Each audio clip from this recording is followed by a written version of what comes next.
Biggest loser of the first round of the NBA draft. Goodman, I'm putting you on the spot. Who was your biggest loser in the first round of the NBA draft? Oh boy.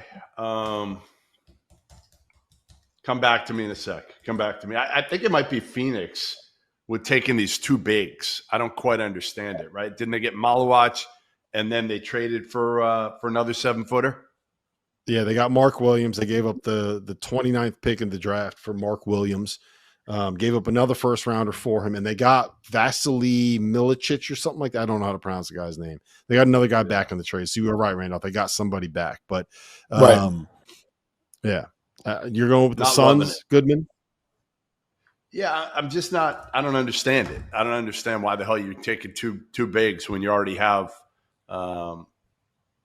You drafted Malawach. I don't know why you're taking, trading for Mark Williams in that deal and giving up first round picks. But I got to look at that one a little bit closer. And then obviously the Hanson Yang one is a little bit bewildering to me.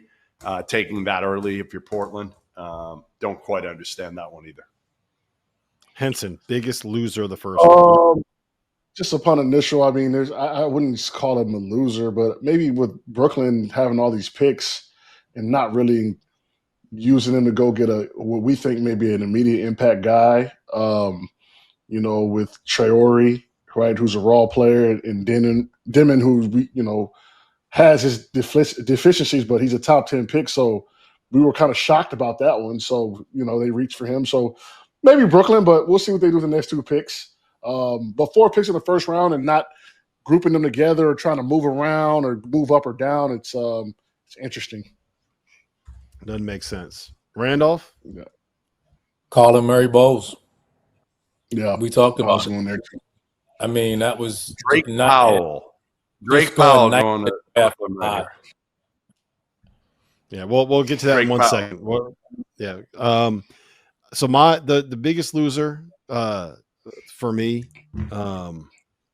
was it's very easy to mention Yakashonis just because he was the guy that kind of slid in the first round. But I'm going with the Bulls. I don't get it.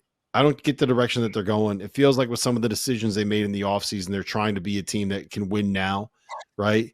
And then they go out and they draft the second youngest guy that left his team right before competing for a championship to attend the draft, which didn't matter. His teammate, Ben Saraf, is not here. There are other guys that are playing for, like Hugo Fernandez is not or Hugo Gonzalez is not at the draft because he's playing with Real Madrid trying to win a championship. So you end up with a guy that left the team before winning a championship that is like a good 2 years away from compete. Like, it just feels like the Bulls are in this never-ending purgatory where they're not going to be good enough to go or bad enough to go draft the Cooper Flags of the world, and they're not going to be good enough to actually do anything beyond like get into a playing game every year.